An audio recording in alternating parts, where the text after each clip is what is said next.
There's another comment here. I'm sorry, I don't know your name. Yes, please introduce yourself as well. Thank you. My name is Willem van der Put of HealthNet. I just wanted to ask and make a remark. We try to build up community-based health insurance schemes in real fragile states, and then we're talking about.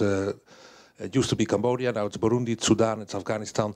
I think what we are experiencing has something to do with the issue on the table, is that, for example, the ministry in Kabul is seeing what is coming at them after 2014, and they have asked us to mobilize help to make them better able to be prepared for a situation where the international world draws back its funding. Same in Khartoum, where the Ministry of Health has asked us to find help in analyzing the data of a 600,000 member insurance scheme in Greater Khartoum, where they used to get some support from the United States, but since of political differences that's no longer so. But it is a viable and functioning system.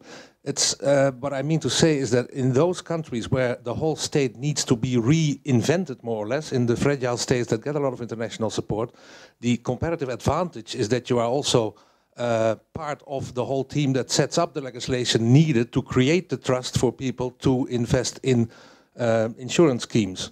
And I think that might ask for a different approach where we could actually move faster, and that might in itself then provide models for those countries where a lot of legislation already exists and it becomes more difficult to work. I just want to take away the general impression that all of these things have to come from micro-insurance initiatives, and that it all has to be bottom-up. There are not only the Thai, but also other examples where a top-down has proved fruitful and has led to very stable and successful systems in the world. And I keep wondering, and I'm happy to exchange ideas this afternoon with Jacques about that, how you can ever get from community-based health insurance in a relatively short period to a more universally covered type system for a large share of the population. Okay, thanks, Eddie. And maybe as a segue from there, if I could just have Kwasi also make a comment, because I'm doing cold calls here, and I'm sorry, I should warn some of you that this is my technique. Because I think, coming back to Eddie's point, that was precisely what happened in Ghana. You know, in Ghana, Ghana moved ahead very, very quickly. Interestingly, I was involved in both Ghana and Nigeria in 2002, 2003, when both countries introduced a piece of legislation. What is it that allowed Ghana to jump ahead and Nigeria is not there? So I may call also on Dr. Togo. So what is it that actually happened here in Africa with two neighboring countries where somehow one is in a very different place? I won't say more successful or less successful, but it's in a very different place today than the other country. I think, like someone said already, you know, Ghana's health insurance system is highly subsidized. So we're talking about 95% subsidy, and for about 5 groups of people, they don't have to pay anything. So you know that plays an important role in the process. What is also important, I think, is that it's a bit difficult for the private sector. You know, the Ghanaian Health Insurance Authority has this stringent regulations or process of monitoring the performance of the private sector, you know, which in a way helps the private sector to provide the needed support. And you see a lot of people shifting to the private sector. When it comes to the public sector, you know, if you sack the director of Kolebu Teaching Hospital, you are actually sacking the Minister of Health. So you see that the care from the public sector is going down, and it's a good thing in a way, because you know people are then used to getting support from the private sector. I think what is also being done is the regulation. You know that yeah, it depends on your perspective. The regulation in terms of making sure, you know, that I think I will just stop here. Yeah, and I want to come just to Nigeria as an example, because one of the arguments that has been made on the Ghana side is that the Ghanaian system was actually built on a micro basis, because the 10 years before the government came in with its reform, you had a very active mutual insurance movement in Ghana. There was 350 funds or something like that at the micro level. Some people have argued that that created some sort of an infrastructure, a social infrastructure that allowed then, when the government came in with the national scheme, that it wasn't something totally strange. So I'm just saying, I'm not saying I agree with that, but I'm saying some people have argued that. I don't think that is entirely true. You have, certainly you have the Catholic hospital, and I think that's where it all started, that, they had the experience for about 50 or so years, yes. But if you talk about rolling out insurance scheme, for the whole of the country, I think what has really helped is just the subsidy. And it's something that I think is important that we reckon with. That when we are trying to roll out insurance in such a poor community, and asking them to pay, the whole subsidy, to pay the whole premium, like I hear from USID, is just too difficult.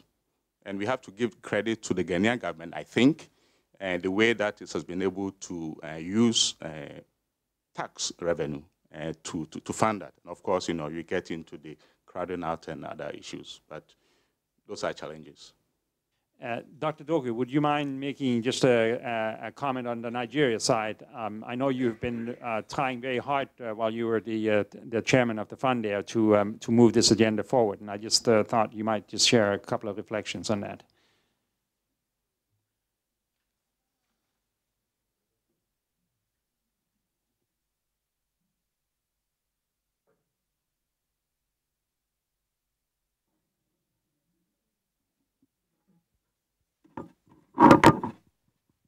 Let me help you.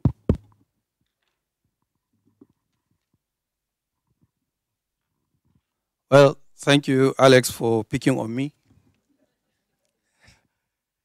Your Royal Highness. Well, the Nigerian situation and Ghanaian, the difference is just in the funding. And I think most programs, or most countries that have phenomenal, performance of coverage, is because of the subsidy. And almost all of them, you find that it was top down, not bottom up. But I think it's becoming clearer that we need to use top up and bottom down, top down, bottom up in the various situations. You need the political will to drive the process. And in Nigeria, we are not privileged to have the value-added tax contributing to health insurance. And that's why we're looking at innovative ways of financing health in Nigeria.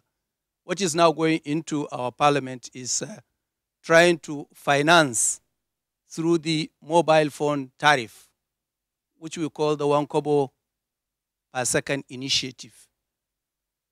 Here we are looking at the number of mobile lines in Nigeria. When we first thought about it, we have about 80 million lines. But about 3-4 weeks ago, that number has shot up to 110 million lines in the country. And we have seen the tariff crashing. Before, when you pick a line and call, they will charge you per minute, even if you say hello and it cuts off. Then it came to charging per second. And it was 50 kobo per second, 35 kobo per second, 25 kobo per second, 17 kobo per second, now 10 kobo per second. What we want is just to capture a kobo per second from any usage while people use the line. So when they want to reduce the tariff from 10 to 7, we'll say, no, leave it at 8, so that 1 kobo is captured. And we have a national average of about each line you will talk for a minute, for 10 minutes across. That's the national average. And that means you will capture 6 naira per day per line, which is 660 million naira a day. And that will be about 240 billion per annum using this calculation. And we thought if we don't have the value-added tax, we have a user-friendly way of financing health in Nigeria, because everybody is busy buying the scratch card and talking and doesn't know that he's paying anything. So that's the way we are now approaching it. And then maybe we'll be able to have a phenomenal, coverage of the Nigerian people. Thank That's you. Very nice intervention, because I think here you have now two African experiences, which both are looking at non-traditional, innovative ways to finance. Traditionally in health insurance, we've always thought the financing comes from a premium, a contribution, where a payroll tax or something like that. And you now have two states, Ghana, where they're using a value-added tax on consumption, and Nigeria, you're now using a similar thing, maybe on talking. So this is great. A country that talks a lot, you can get healthcare paid for by talking. Thank you, Alex. I just want to come back to Thailand, because Thailand is exceptional. I think because there the preconditions exist for a rapid scale-up. You have an extremely competent Ministry of Public Health. You have a good healthcare infrastructure, enough healthcare workers, etc. Thailand was able to turn around the HIV epidemic in just 2 years. They had 18% prevalence in 18-year-olds in the beginning of the 19th. 2 years later, that had gone down to 1%. That's because the system is so functional. So I think we're dreaming if we think that you can repeat the Thai experience. The Ministry of Health in Thailand, I can tell you, is a lot more competent than the Ministry of Health in the Netherlands. In this first round, the takeaway message that I've taken away is, one is that communities and ownership at the local level is critical. Without that, these things are not going to work. But then, as several of the interventions have alluded, communities that are poor, you cannot really put the burden of the financing on their backs, because it's just not going to be enough. They won't be able to mobilize enough money. So somewhere along the way, you need to come in with a state commitment, a government commitment, particularly in the financing side. And that doesn't mean governments having to come in and run the schemes or have big government type of programs. But somewhere along the way, you have to come in with some money that allows the poor people to actually have services at a level that, that provides real services. We might come back to that in a second, because there are some experiments also where you can get good value for money at very low levels, but you have to have a certain amount of money in order to get care in today's context. I want to move now on to, because I think I'm also mindful a little bit with the time, and I want to be sure we don't run out of time with one of the critical issues, and that is what happens, what is it that we can do in the donor side? So we've heard what governments can do. They can come in with a subsidy and they can keep their hands off the big government systems. What is it that we can do in the donor side when we come in with money? We heard a very depressing story from Jacques this morning about how our money somehow evaporates. Is there another way that the donors could be playing a role in this, including corporations? And what's the exit strategy when the donors are in there? Is there a sunset, or are you in there for the long haul? Do you need to be in there for the next century?